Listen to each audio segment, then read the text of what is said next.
하나님께서 천지를 창조하셨습니다. 하나님이 자기 형상대로 사람을 창조하셨는데요, 남자와 여자를 창조하셨습니다. 하나님을 믿는 첫 번째 발걸음이 바로 하나님의 창조 역사를 믿는 것입니다. 창세기 1장 1절, 태초에 하나님이 천지를 창조하시니라. 이걸 믿으면 우리가 다 믿을 수 있습니다. 하나님이 창조하신 이 세상을 보게 되면요, 질서 있고 아름다운 조화를 이루고 있습니다. 이 세상에 죄가 들어와서 분명히 혼란함이 있고 무질서가 일부분 존재하는 것은 사실이지만, 여전히 하나님이 지으신 이 세계를 그분께서 다스리고 계시는 것이죠. 또한 우리의 심장을 뛰게 하십니다. 우리가 호흡해야지 의식하지 않아도 우리의 몸은 호흡합니다. 우리가 눈을 떠야지 하지 않아도 하나님은 우리에게 날마다 새로운 부활의 생명을 아침에 맞이하게 하시는 것입니다. 그 증거가 바로 우리가 하나님의 형상대로 지음받은 존재들이라는 겁니다. 은혜입니다. 놀라운 하나님의 섭리입니다. 그래서 하나님의 창조는 질서와 조화를 이루듯이 오늘 우리가 하나님의 창조를 믿으며 살아갈 때는 하나님의 창조와 창조 명령이 우리 삶 가운데 주어지는 것입니다. 여러분, 하나님이 여러분을 지으셨습니까? 그냥 지어서 우리 마음대로 살아가는 것이 아니고 생육하고 번성하여 이 땅을 경작하며 다스리라고 하셨죠. 창조 명령인 것이에요. 그러니까 창조를 믿는다면 우리의 신앙 고백과 우리의 삶의 모습이 이 창조 질서 안에 조화를 이루게 되는 것입니다. 진짜 내가 하나님의 사람이라는 그 모습이 어디서 나타나냐? 교회 안에서가 아니고 세상 밖에서 나의 믿음이 증거되는 거죠. 그래서 이 세상엔 우연이란 없습니다. 사람의 눈엔 우연처럼 보이지만 다 하나님의 섭리 안에 있습니다. 하나님의 창조를 믿는다는 건 뭐예요? 그 모든 것이 하나님의 주권 아래 있음을 믿는 거죠. 자, 그런데 이 세상에는 창조를 믿는 사람만 있는 것은 아니죠. 진화론을 믿는 사람도 있습니다.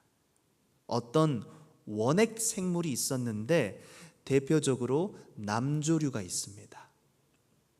박테리아죠. 이 박테리아가 어느 날 갑자기 생겨나서 아무것도 존재하지 않던 이 지구 생태계를 조성하고 또 오랜 시간 진화 과정을 거쳐서 이 박테리아가 결국에 사람이 되었다는 것을 믿는 겁니다. 여러분, 진화론도 종교거든요. 왜? 보지 않고 믿기 때문입니다. 그래서 창조론을 믿는 사람과 진화론을 믿는 사람의 가치관은 서로 충돌할 수밖에 없습니다. 진화론자는 이 세상을 어떻게 바라봅니까? 이 세상은 우연이다. 그리고 지금은 우리가 약하지만 시간이 갈수록 사람이 점점 더 지금보다 좋은 모습으로 나아질 수 있다고 믿는 사람들이 바로 진화론자들이죠. 그러나 창조는 이 세상이 하나님의 질서 안에 존재하고 시간이 갈수록 더 나은 모습으로 변화하는 것이 아니라 우리가 성경에서 보듯이 가장 찬란했던 때로부터 타락했다는 거예요. 그래서 시간이 갈수록 우리 인간에게 소망이 있는 것이 아니라 이 세상이 종말과 죽음을 향해 가고 있다는 것입니다. 그렇다면 여러분, 우리가 창조론을 믿을 때 이 세상이 지금 하나님의 심판을 향해서 종말을 향해 나가고 있다는 것을 우리가 믿는 것입니다. 세상의 종말이 다가올수록 성경에는 이러한 일이 일어날 것이다 말씀하고 있는데요, 그 중에 종말을 향해 갈 때 일어나는 일 한 가지를 말씀드리고 싶습니다. 그것은 불법이 많아지고 사랑이 식는다는 겁니다. 마태복음 24장 12절입니다. 함께 읽습니다. 불법이 성함으로 많은 사람의 사랑이 식어지리라. 세상이 종말이 다가올수록 불법이 많아집니다. 그 불법 중에서 저는 오늘 동성애에 대해 말씀을 드리려고 합니다. 왜 동성애가 불법이죠? 네, 하나님이 죄라고 하셨기 때문이죠. 여러분, 하나님이 죄라고 하면 죄입니다. 아멘이시죠? 네, 그래서 율법에 보게 되면 이 남자와 동침하는 것을 하나님이 역겨워 하신다고 합니다. 가증히 여긴다고 하세요. 자, 레위기 18장 22절이죠. 같이요. 너는 여자와 동침함 같이 남자와 동침하지 말라. 이는 가증한 일이라. 이 가증하다, 토에바라는 히브리어인데 하나님께서 혐오스러워 하신다는 겁니다. 이 동성애는 당시 가나안의 토착 주민들의 풍습이었습니다. 아브라함 당시 소돔 땅이 멸망했던 이유가 뭔지 아십니까?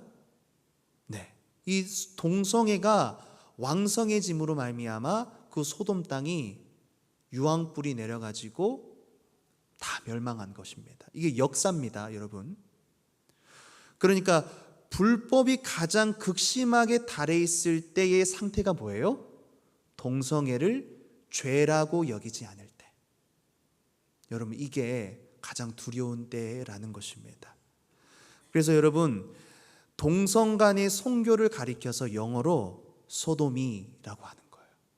소도미. 예. 남색, 비역을 뜻합니다. 이 불법이 우리가 살아가고 있는 오늘 사회 속으로 들어왔습니다. 동성애는 죄가 아니라 사랑이라는 겁니다. 여러분, BL이라고 들어보셨어요? BL? Boys Love의 약자입니다. 남성 간의 동성애를 주제로 만화, 소설, 영화, 웹툰, 게임 등의 장르를 BL이라고 하는 거예요. Boys Love. 우리 아이들이 핸드폰으로 유튜브를 많이 보죠? 동성애 유튜버들이 정말 많습니다. 제가 찾아봤는데 유튜브에 BL을 여러분 그냥 BL만 치시면 돼요. 사진이 너무 자극적이어가지고 띄울 수가 없어요. 우리 아이들이 너무나 쉽게 동성애를 접할 수 있도록 지금 노출되어 있는 것입니다. 뿐만 아니라 가족끼리 함께 모여서 보는 드라마에도 동성애가 나왔었죠. 2010년에 방영된, 여러분 이 드라마 아십니까? 인생은 아름다워. 웃으시는 분은 애청자이신 거예요. 이 드라마에서 이 두 남자가 가족들에게 동성애를 허락받는 과정을 굉장히 인간적으로 잘 표현하고 있습니다. 지금은 어떨까요? LGBTQ라고 했어요. LGBTQ. 여러분, 요게 지금 현재 넷플릭스 그리고 학생들과 청년들이 가장 많이 보는 웨이브라는 컨텐츠의 레즈비언 연애 프로그램이에요. LGBTQ. 레즈비언, 게이, 양성애자, 트랜스젠더, 퀴어의 줄임말입니다. 여러분, 이런 컨텐츠들이 우리가 손만 뻗으면 닿을 수 있도록 널려져 있다는 것입니다. 아직 차별금지법이 통과되지도 않았는데 이런 일이 대한민국에서 벌어지고 있다는 것입니다. 여러분, 이게 저만 심각하게 생각하는 겁니까? 여러분, 아무렇지 않은 거 아니시죠? 2024년 성소수자 인식조사에 따르면 우리나라 18세부터 29세에게 동성애가 어떤지 물어봤을 때 43%가 받아들여야 한다고 응답했습니다. 그리고 30대는요 48%가 동성애를 받아들여야 한다고 응답했습니다. 여성은 과반수였어요. 영국 번도사 안드레아 윌리엄스는 각 교회를 다니면서 영국의 차별금지법의 위험을 알렸습니다. 그런데 영국의 목회자들은 이를 방관했죠. 지금 현재 제가 후원하고 있는 영국의 선교사님이 있는데 여러분 보이십니까? 영국에서 길거리에서 예배하고 전도하고 심지어 침묵 기도를 했는데 이게 한 달 전 기사예요. 한 달 전에. 여러분 기도했는데 어떻게 됐어요? 체포되었어요. 그렇게 하나님의 복음을 설교하던 위대한 믿음의 사람들이 자리 잡던 영국에 이런 반기독교적인 문화가 퍼져 있다라는 거죠. 차별금지법이 통과되니까 이런 일들이 일어나게 되는 것입니다. 미국은 어떨까요? 5월 30일 오후 1시 30분에 시애틀에서 예배를 드리던 500명의 성도들이 있었습니다.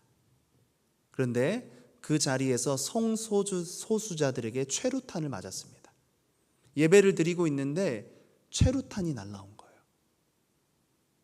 자신들의 심기를 불편하게 했다는 이유였습니다. 그 과정에서 23명이 체포되었죠. 캘리포니아주는 더 심했습니다. 여러분 놀라지 마십시오.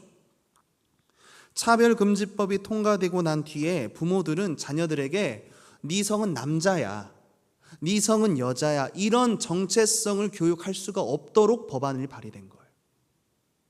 옛날 이야기가 아닙니다. 지금이에요, 여러분. 지금. 그리고 캘리포니아 주에는 아이들이 성적 지향을 보호받아야 한다는 이유로 센터를 마련하고요, 그 자녀들을 부모로부터 격리시키는 법안을 통과시켰습니다. 여러분, 우리의 신앙은 삶과 절대로 떨어져서는 안 됩니다. 우리의 신앙은 현실에 뿌리 박은 믿음이에요. 뜬구름을 잡는 게 아니죠. 고결한 단어와 교리를 안다고 해서 믿음이 있는 게 아니고 하나님의 말씀을 살아내는 그 영향력이 세상 가운데 뻗어나가야 되는 것이 살아있는 믿음입니다. 이것을 보고도 우리가 관가한다면 그건 온전한 믿음이라 말할 수 없죠. 행함이 없는 믿음은 죽은 거예요. 현재 우리나라는 어떻습니까? 차별금지법이 거의 통과될 뻔해서 작년 10월 27일 날 전국 각지 기독교인들이 모여서 200만 차별금지법 반대 집회를 열지 않았습니까? 포괄적 차별금지법이 통과된 나라가 28개국에 이릅니다. 사탄의 치밀한 계획이 차근차근히 이렇게 진행되고 있는데도 지금 우리는 너무 무뎌지고 평안하게 지내고 있습니다.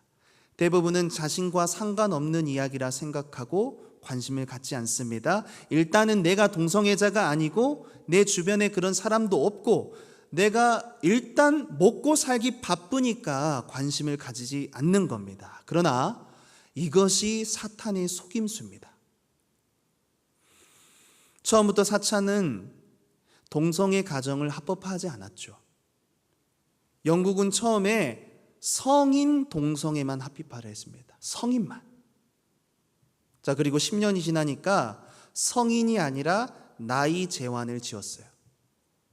그리고 집단 성행위를 합법화했어요. 2010년에 차별금지법을 제정하고 그리고 결국에 오늘날 영국의 모습처럼 동성애를 비판하고 설교하잖아요.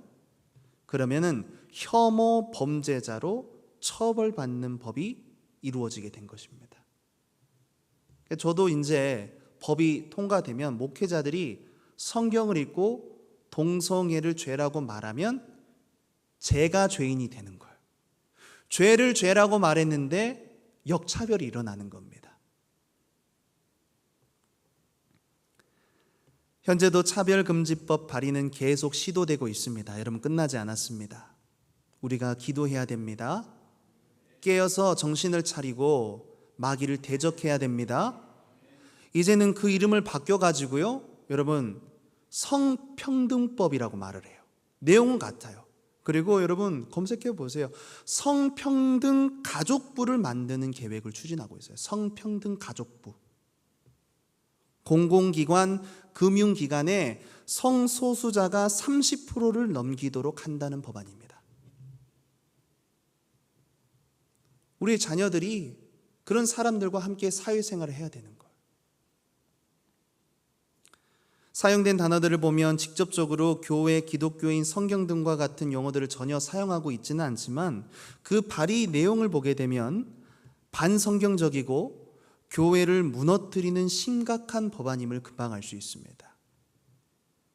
그 법안 안에 있는 것들을 보게 되면 정확하게 성경을 조준하고 기독교인들을 공격하는 내용들이 나와 있습니다.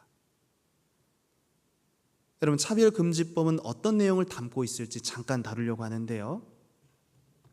일단 법안의 내용이 참 중요합니다. 먼저 1항에서 차별을 금지해야 하는 이유로 23가지 차별금지 항목들을 제시하고 있습니다. 성별, 장애, 나이, 언어, 출신, 국가, 민족, 인종, 국적, 피부색, 출신 지역, 용모 등, 그리고 성적 지향, 성별 정체성, 학력, 사회적 신분 같은 것들입니다.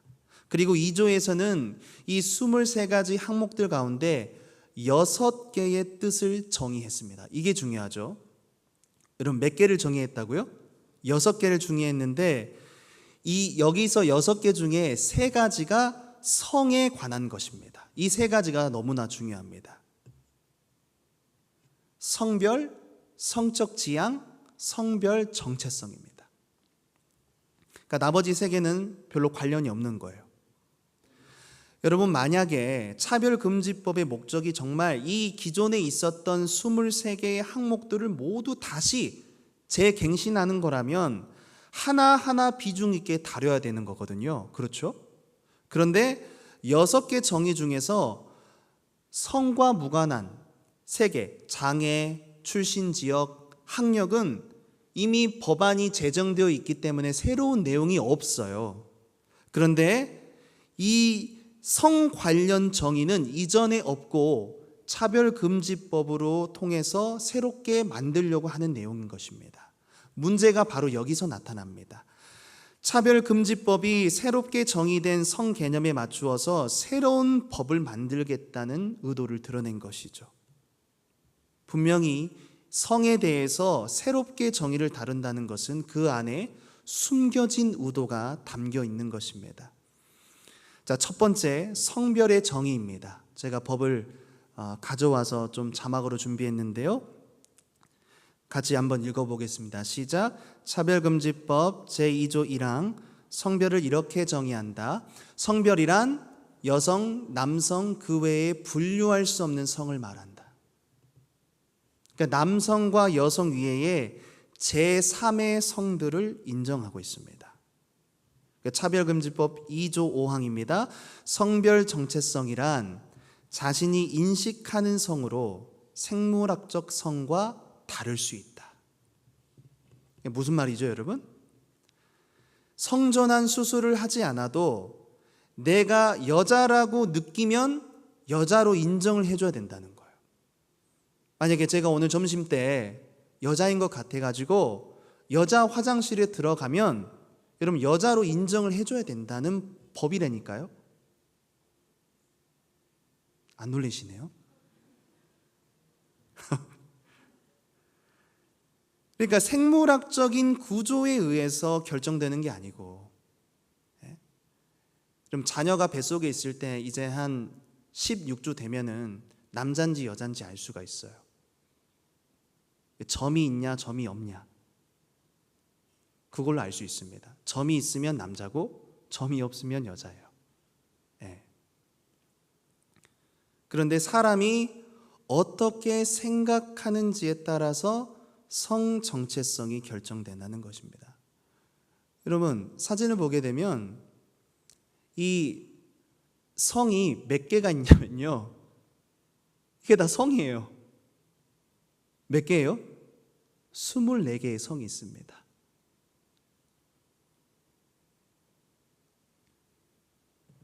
그러니까 내가 상상한 대로 나의 성을 다양하게 규정할 수 있는 거예요.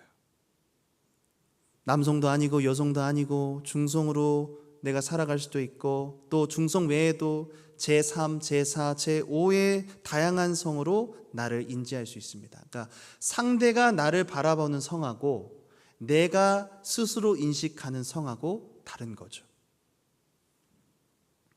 그러나 역사를 보게 되면 사람들은 성별을 판단할 때 생물학적인 외형을 보고 판단해 왔습니다. 이런 판단은 수천 년 동안 인류가 지켜왔던 객관적인 성별 분별 방법이었습니다. 인류는 이런 방법을 보편적으로 합의해 왔습니다. 그리고 성별을 구분하는 데에 흔들림이 없는 건강한 성 질서와 성 윤리가 구축되어 왔습니다. 차별금지법은 이러한 주장과 인지에 어떠한 제한도 가하지 말고, 또한 윤리적 차원에서뿐만 아니라 법적인 차원에서도 이것들을 인정해 주어야 한다는 법입니다. 자, 두 번째는 성적 지향의 정의인데요. 여러분, 동성애 옹호론에 따르면 오늘날 동성애는 그저 성적인 성향일 뿐이다라고 가르칩니다. 그래서 차별금지법 2조 상인데 성적 지향에 대해서 이렇게 정의합니다. 같이 읽어봅시다. 시작. 성적 지향이란 이성애, 동성애, 양성애 등 감정적, 호의적, 성적으로 깊이 이끌릴 수 있고 친밀하고 성적인 관계를 맺거나 맺지 않을 수 있는 개인의 가능성이라는 거죠. 그러니까 이제는 인지의 범위를 넘어서서 내가 성애적인 감정으로 끌리는 것으로 좁혀가고 있죠. 성애적 감정. 여러분, 성애적 감정이 뭐예요? 내가 어떻게 끌리는가. 제가 파리에서 선교를 할 때 파리 교회 건너편에 게이바가 있었습니다. 그래서 그곳에서 하나님 이 땅을 불쌍히 여겨주시고 그 도로에는 육지게, 무지개 색깔들이 도로를 완전히 덮고 있어요. 엄청 음란한 땅이죠. 기도하고 눈을 떴는데 제 앞에서 50대 남성 2명이 키스를 하고 있어요. 기도하고 나왔는데. 내 감정이 끌리는 대로 하는 거기 때문에 어때요? 이성, 동성, 동물도 가능합니다, 여러분. 기계도 가능하고요. 아동이 될 수 있습니다. 아동 성애자들. 감정에 이끌리기 때문에. 이것은 프로이트의 해방적 성심리학의 영향을 받은 건데요.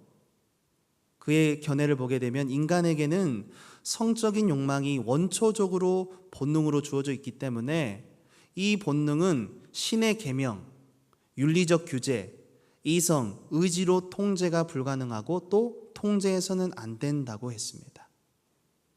이 말을 한 프로이트는 굉장히 성적으로 문란한 사람이었죠. 자, 그렇다면 성경은 이 성적인 타락에 대해서 어떻게 말씀하고 있을까요? 하나님께 버림받은 사람들의 모습이라고 말씀합니다. 로마서 1장 24절입니다. 함께 읽습니다. 그러므로 하나님께서 그들의 마음의 정욕대로 더러움에 내버려 두사 그들의 몸을 서로 욕되게 하셨으니 창조주이신 하나님을 거부하고 진리를 거짓으로 바꾼 자들이라고 말씀합니다. 이 때문에 하나님께서 그들을 부끄러운 욕심에 내버려 두셨다고 합니다. 그 결과가 뭐예요? 하나님께서 내버려, 네 마음대로 해라, 내버려 두신 결과가 성적인 타락이라는 거죠. 26절 27절이요. 함께 있습니다. 이 때문에 하나님께서 그들을 부끄러운 욕심에 내버려 두셨으니 곧 그들의 여자들도 순리대로 쓸 것을 바꾸어 영리로 쓰며 그와 같이 남자들도 순리대로 여자 쓰기를 버리고 서로 향하여 음욕이 부릴 듯하며 남자가 남자와 더불어 부끄러운 일을 행하여 그들의 그릇 때문에 상당한 보응을 그들 자신이 받았느니라. 율법은 이런 일을 행하는 자는 반드시 죽여야 한다고도 명령하고 있죠. 그럼 레위기 20장 13절도 같이 읽습니다. 누구든지 여인과 동침하듯 남자와 동침하면 둘 다 가증한 일을 행함인즉 반드시 죽일지니 자기의 피가 자기에게로 돌아가리라. 하나님의 율법은 시대와 상황을 넘어서서 모든 사람들이 준수해야 할 절대적인 도덕적 명령입니다. 그래서 우리는 차별과 구별을 다르게 봐야 하는 것이죠. 그럼 차별과 구별은 너무 다른 겁니다. 차별은 자격, 조건, 상황, 해당 목적이 실제로 같을 때 달리 취급하는 것을 말합니다. 그런데 구별은 성질이나 종류에 따라서 분리해서 인식하는 걸 말하는 거죠. 예를 들면 이런 겁니다. 여러분, 어떻게 우리가 사람을 구별할 수 있죠? 모든 사람의 외모가 다르죠. 성격도 다릅니다. 우리는 그것을 차별이라 말하지 않고 구별이라 말합니다. 각 사람의 능력도 다르고요. 태어날 때 신체 조건도 다르고요. 재능도 달라요. 살아가면서 노력하는 차이도 많습니다. 모든 사람에게 이렇게 차이가 있다라는 것이에요. 그런데 우리는 이것을 차별이라 하지 않고 구별이라 말하는 거죠. 어떤 사람들은 친동성애를 주장하는 사람들이 있습니다. 그 가운데는 여러분 목회자들도 포함이 됩니다. 동성애를 사회적인 약자로 보기 때문입니다. 차별금지법은 동성애자들을 사회적 약자로 보고 있습니다. 그래서 법의 강제력으로 그 성소수자들을 차별로부터 보호해야 한다는 것이 차별금지법의 명분입니다. 그런데 동성애자는요, 사회적 약자의 범주로 분류하기에 적합한 범주가 아니죠. 오히려 소수에 의해서 다수의 국민들의 자유가 침해받고 불편함을 감수해야 하는 역차별입니다. 그리고 우리가 믿는 성경이 사회적인 약자를 얘기할 때 그 사회적인 약자 안에 동성애자가 포함되어 있지 않습니다. 가난한 사람, 거류민, 고아, 과부, 나그네, 병든 자, 학대받는 자, 줄이고 헐벗은 자, 힘없고 연약한 자, 이런 사람들이 사회적인 약자의 범주로 들어가고 있죠. 그러니까 여러분, 내가 과부가 되고 싶다고 해서 과부가 될 수 있습니까? 내가 고아되기를 선택한 것입니까? 아니죠. 내가 병이 들고 싶어서 병이 든 게 아니죠. 사회적인 약자의 범주로 들어가는 것은 이렇게 선택의 문제가 아니라는 거예요. 선천적이나 사회 구조에 의해서 운명적으로 결정이 되는 겁니다. 그런데 동성애는 선천적이 아니거든요. 동성애는 내가 선택한 죄입니다. 동성애자들은 성별, 신분, 학력, 경제 수준, 국적, 인종을 불문하고 사회의 전 계층에 골고루 분포되어 있습니다. 의사 중에도 게이가 있을 수 있고요. 대통령 중에도 게이가 있을 수 있고요. 총리 중에도 게이가 있을 수 있어요. 여러분, 그렇다면 그 사람들이 사회적 약자가 아니잖아요. 사도 바울이 이 사람들에 대해서 사회적인 약자가 아니라 어떻게 평가하냐면 고린도 6장 9절 10절입니다. 함께 읽습니다. 불의한 자가 하나님의 나라를 유업으로 받지 못할 줄을 알지 못하느냐. 미혹을 받지 말라.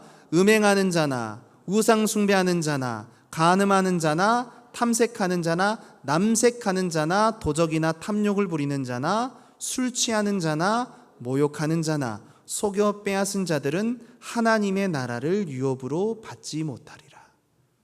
여러분, 이 말씀은 행위가 아니고요, 조건이에요. 조건.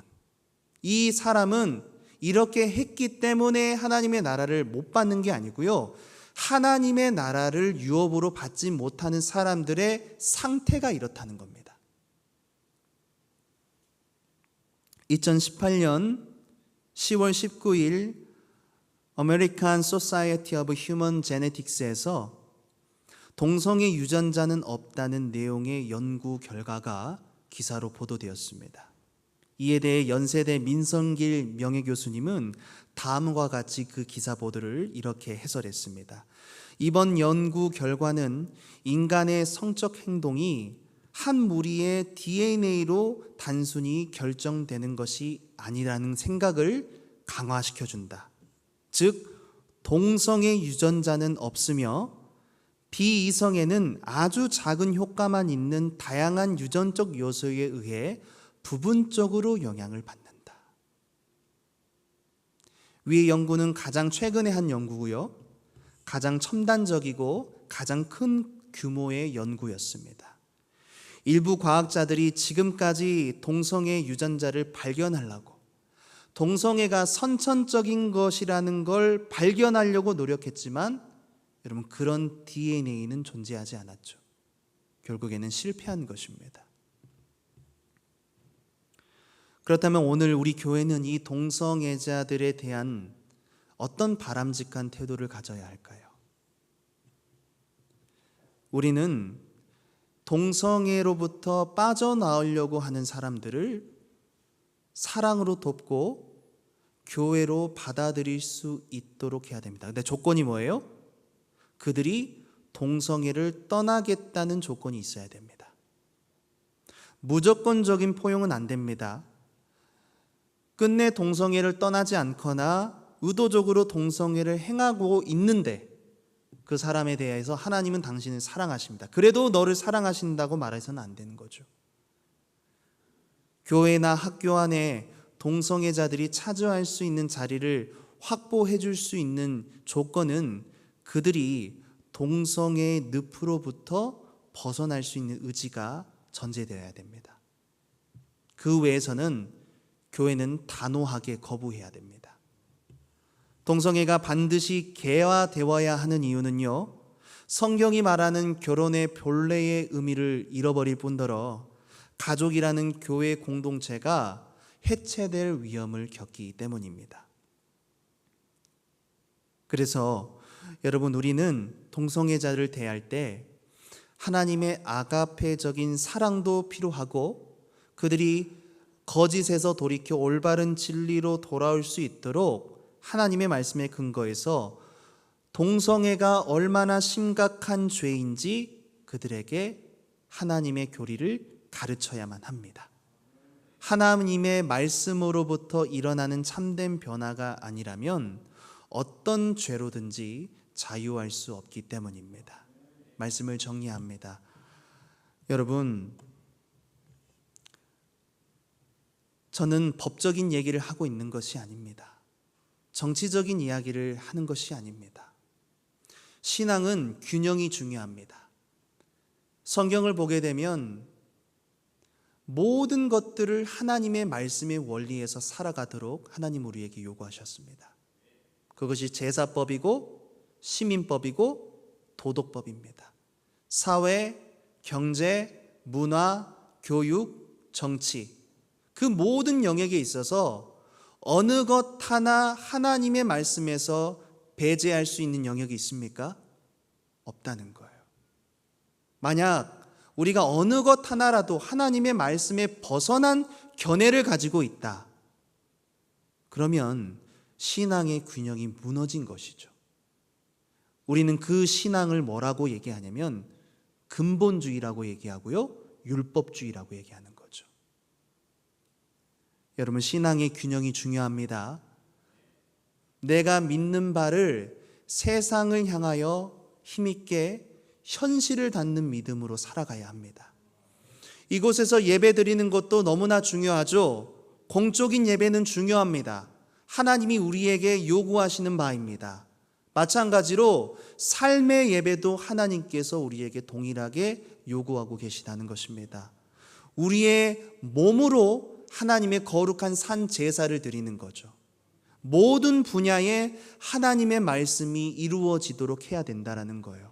그럼 중요합니다. 모든 분야에 하나님의 말씀이 선포되고 이루어지도록 해야 돼요. 하나님의 말씀에서 벗어난 불법을 보았다. 잠잠해서는 안 됩니다. 하나님의 말씀대로 이루어지지 않는 왜곡되고 하나님의 말씀을 거스르고 하나님의 창조 질서를 깨뜨리고 하나님의 말씀에 반대되는 불법들을 봤을 때 그리스도인들은 절대로 잠잠해서는 안 됩니다. 히브리서 12장 말씀합니다. 너희가 죄와 싸우되 아직 피 흘리기까지는 싸우지 아니하고. 여러분, 죄는 가만히 앉아가지고 묵상하면서 싸우는 게 아니에요. 우리의 입술로 선포하는 겁니다. 그것은 불법이다. 그것은 죄다. 그건 잘못된 거다. 그건 하나님의 뜻이 아닙니다. 하나님의 뜻은 이것입니다. 하나님의 말씀이 내 귀에 들렸다면 내 마음에 담고 내 마음에 있는 말을 내 입술을 통해서 선포하는 것이 여러분 현실을 살아가는 거듭난 믿음이라는 거예요. 여러분, 이런 살아있는 믿음이 신앙의 군형이 우리 모두에게 있기를 축복합니다.